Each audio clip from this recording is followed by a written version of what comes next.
이 부활절은 우리 교회의 절기 가운데 가장 중요한 절기이고, 교회의 모든 절기가 바로 이 부활절을 중심으로 해서 정해지고 있습니다.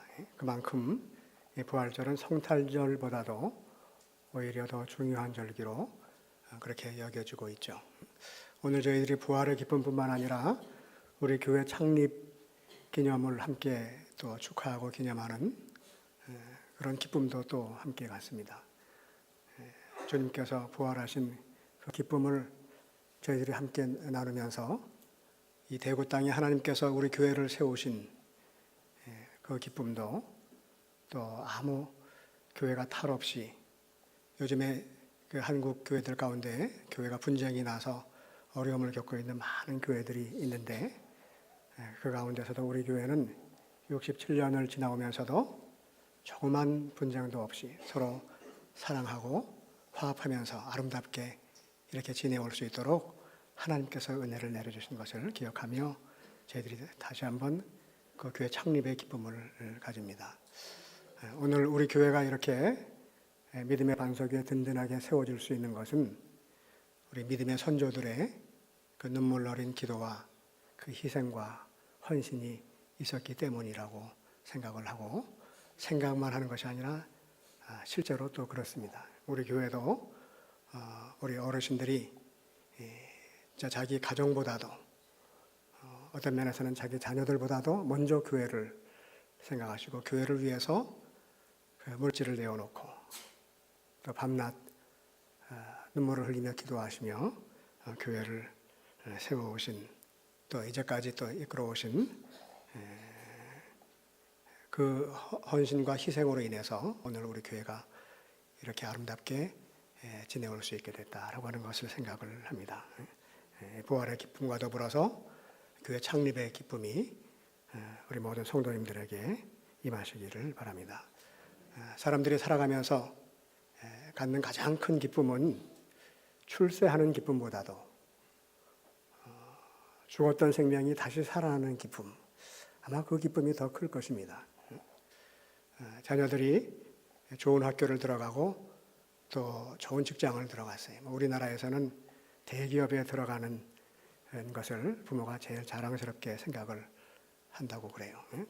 대기업 가운데서도 우리 아이가 이번에 삼성전자에 들어갔습니다. 그런데 그 평사원이 아니라 과장으로 입사를 했습니다. 그러면 얼마나 그게 기쁘겠어요. 우리 아이가 이번에 공무원 시험에 합격을 했어요. 우리나라에서는 공무원 시험 합격하는 게 이게 큰 경사 중에 경사죠. 그런데 9급 공무원이 아니라 5급 공무원으로 이제 합격이 됐습니다. 그러면 여러분 얼마나 기쁘겠어요. 아마 날아갈 것 같이 기쁠 겁니다. 그러나 그거보다도 더 큰 기쁨은 이제 질병으로 인해서 사망 선고를 받았던 내 아이가 이번에 병원을 갔더니 의사가 도무지 이해가 되지 않는다고 하면서 어떻게 이 암세포가 다 사라졌는지 내가 의사로서 도무지 이해가 되지 않습니다. 완치가 되었습니다. 하는 그런 아마 이야기를 들으면 그건 진짜 말로 형용할 수 없는 그런 기쁨일 것입니다. 죽은 줄로 알았다가 다시 살아나게 된 기쁨. 이 부활의 기쁨이라고 하는 것은 죽은 줄로 알았다가 다시 살아나는 기쁨이 아니라 이미 죽었다가, 그래서 죽어서 장사되었던 분이 다시 살아나게 된 그 기쁨을 누리는 그런 절기가 바로 부활절입니다. 오늘 우리가 읽은 말씀 4절 가운데 보면, 그러므로 우리가 그의 죽으심과 합하여 세례를 받음으로 그와 함께 장사되었나니. 이 장사되었다라고 하는 것은 완전히 죽어서 땅속에 매장을 했다는 거예요. 죽을 것 같은 것이 아니라 완전히 죽은 거예요.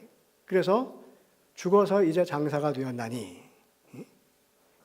이는 아버지의 영광으로 말미암아 그리스도를 죽은 자 가운데서 살리심과 같이 우리로 또한 새 생명 가운데서 행하게 하려 함이라.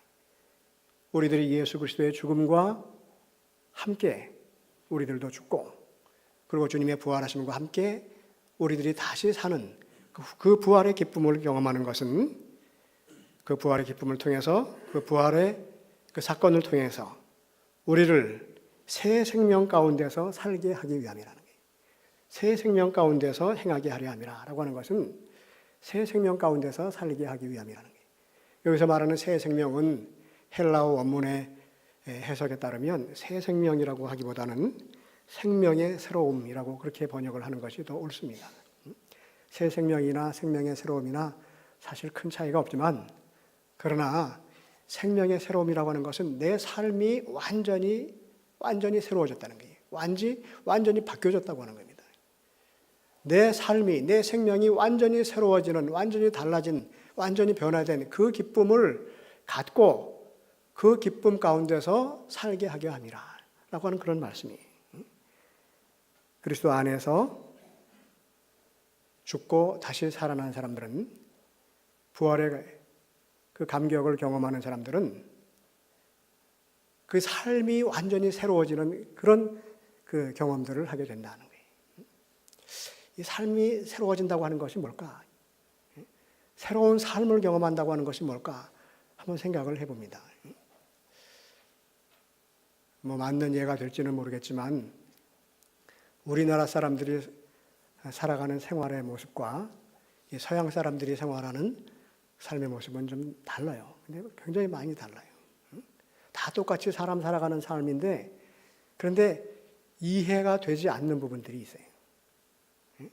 우리들은 그 사람들의 삶이 이해가 안 되는 부분이 있고, 그 사람들은 우리들이 이해가 안 되는 부분이 있어요. 이 서양 사람들은 그 개인이 자기 삶을 책임을 지고, 그리고 자기가 누군가의 도움을 받고 의지하기보다는 그냥 독립적인 생활을 하는 경우들이 많습니다. 그래서 나이가 이제 성인이 되고 하면은 시집가고 장가가지 않아도 그래도 분가해서 자기가 혼자 생활을 해요.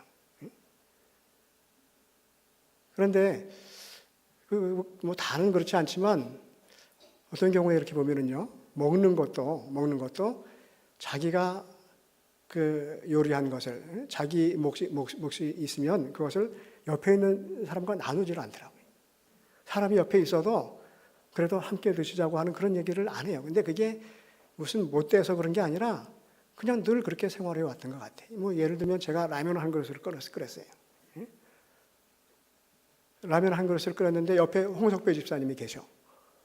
그러면 제가 아무 소리 안 하고 혼자 그걸 먹으면 우리 한국 사람들은 야, 어떻게 저럴 수 있나 그래. 그러니까 라면 한 그릇을 끓였으면 홍 집사님 같이 드십시다. 주고 싶은 마음이 없어도 빈말이라도 그렇게 한단 말이야. 혹시 진짜 같이 먹을까? 조바심을 내는 한이 있더라도 그래도 말이라도 그렇게 해요. 그런데 그 서양 사람들은 물론 다 그런 건 아닌데 그러질 않더라고요. 그러니까 자기 몫이면은 그냥 옆에 사람이 있든지 없든지 그냥 자기가 먹어요. 근데 그게 아무 거리낌이 없어. 그리고 또 옆에 있는 사람도 그걸 얻어먹을 생각도 안 하더라고. 어떻게 보면은 충격이에요.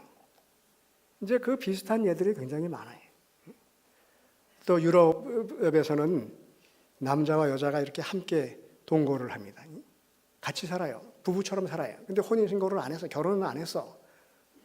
그 사이에서 태어난 아이들이 똑같이 결혼을 해서 그 태어난 아이들과 똑같은 법적인 지위를 그 혜택을 다 누려요. 우리는 결혼 안 하고 아이를 출산을 하게 되면 그 보는 눈초리가 사회적인 그 시선들이 별로 곱질 않잖아요. 그렇기 때문에 그분들은 결혼한 것과 안 한 것이 큰 차이가 별로 없어요.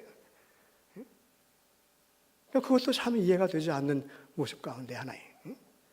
또 더 참 그 서양 사람들이 우리를 보면서 갸우뚱 하는 것은 한국 사람들은 이 언어가 존댓말과 하댓말이 아주 분명하게 나눠진다는 거예요.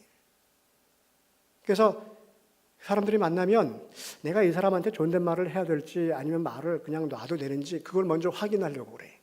만나면 연세가 어떻게 되십니까?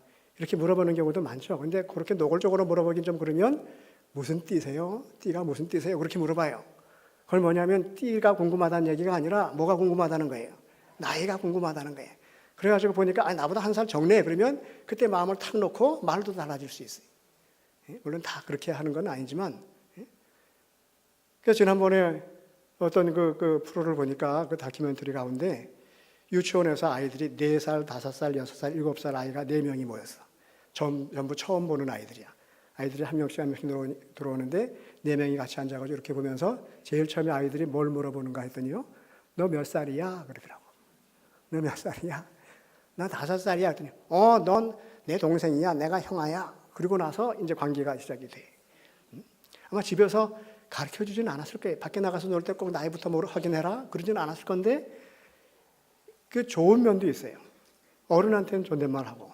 그런데 그 구별이 어떻게 보면 서열을 결정을 짓는 그런 자기도 모르게 그런 그 문화 속으로 이렇게 들어가는 거예요. 우리나라에는 그 서열이 확실합니다. 하다못해 군대를 제대한 해병대 그 전우들은 기수를 물어봐요. 그래가지고 제대하고 난 다음에도 기수에 따라가지고 아주 깍듯하게 예를 지켜요.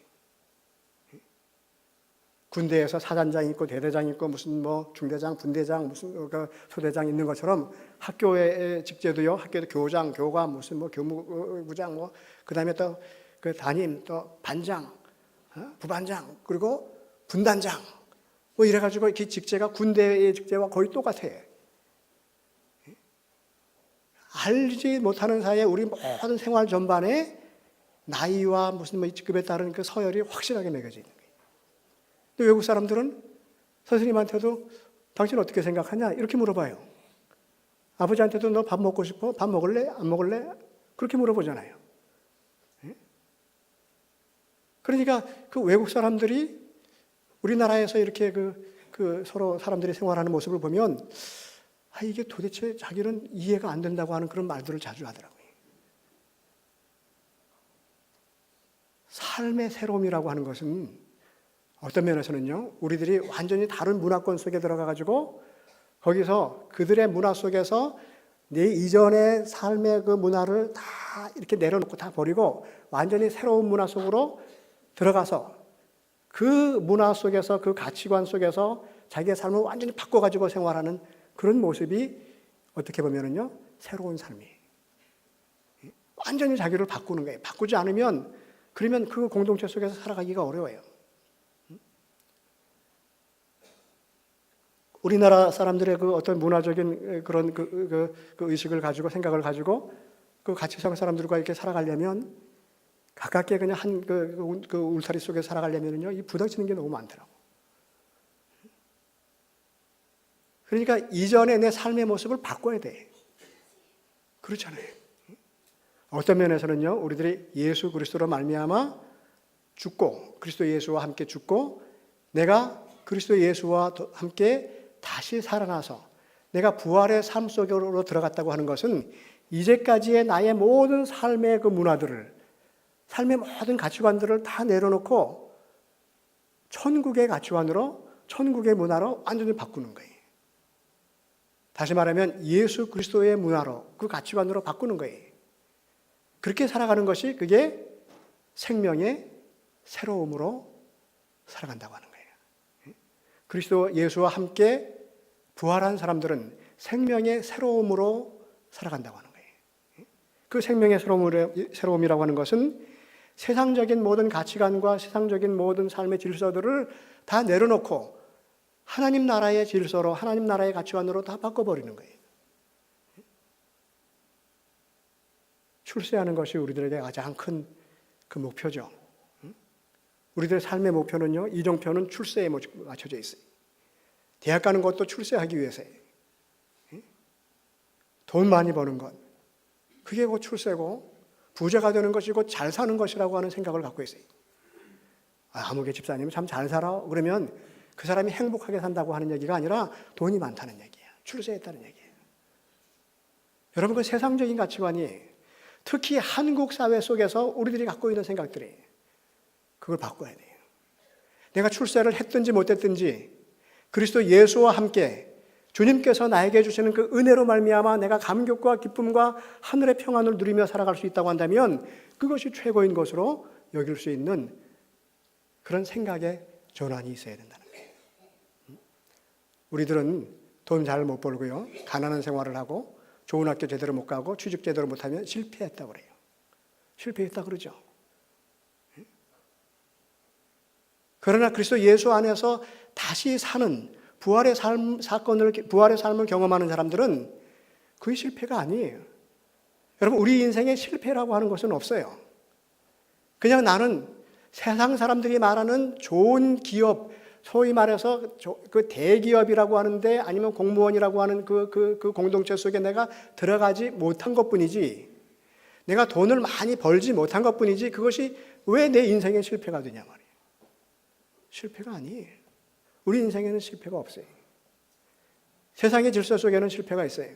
오죽하면 우리나라에서는 키 작은 것도 실패라고 하잖아요. 예? 뚱뚱한 것도 실패라는 거예요. 그럼 어느 장단에 맞춰서 살아가야 되는 거예요? 여러분, 우리들은 그리스도 예수와 함께 죽고 다시 살아난 사람들이. 그렇기 때문에 우리의 인생에는 실패가 없어요. 그냥 내 삶의 형편이 어떠하든지 그거 관계없이 내 앞에 계신 예수 그리스도를 바라보고 그분을 따라가는 삶을 살고 그분으로 말미암아 내가 감격과 기쁨으로 날마다 새롭게 사는 그 기쁨과 감격을 누리면서 남들이 누리지 못한 하늘의 평안을 누리며 살아가면 그게 가장 복된 삶이에요. 주님과 함께 죽고 다시 산 우리들은 죽음을 두려워하지 않는 사망의 권세를 이긴 사람들입니다. 오늘 8절 말씀을 보면 만일 우리가 그리스도와 함께 죽었으면 또한 그와 함께 살 줄을 믿나니 9절에 이는 그리스도께서 죽은 자 가운데서 살아나셨음에 다시 죽지 아니하시고 사망이 다시 그를 주장하지 못할 줄을 알미로라. 예수 그리스도와 함께 다시 사는 부활의 감격을 경험한 자들은 사망이 그를 주장하지 못하게 한다는 거예요. 우리가 살아가면서 제일 두려운 것이 뭐예요? 병 걸리는 것이 그 두려운 것이 아니라 병 걸려서 죽을까 봐 두려운 거예요. 감기 걸려서는 두려워하지 않아요. 그런데 암 걸리면 두려워하는 것은요, 죽음 때문에 그래요. 사망이 우리를 주장하지 못하게 한다는 거예요. 아무리 죽음의 권세가 내 앞에 있다 할지라도 그것을 내가 두려워하지 않는다는 거예요. 왜냐하면 죽으나 다시 사는 부활을 우리들이 누리는 자들이기 때문에 그래요. 여러분, 죽음을 두려워하지 않는 사람이 세상에서 뭘 두려워하겠어요? 우리는 세상에서 두려워할 것이 없는 사람들이에요. 왜냐하면 주님과 함께 날마다 다시 사는 삶을 살기 때문에 그래요. 우리는 죽어도 부활의 소망이 있어요. 이 세상의 삶이 끝나면 우리들은 또 다른 삶이 있어요.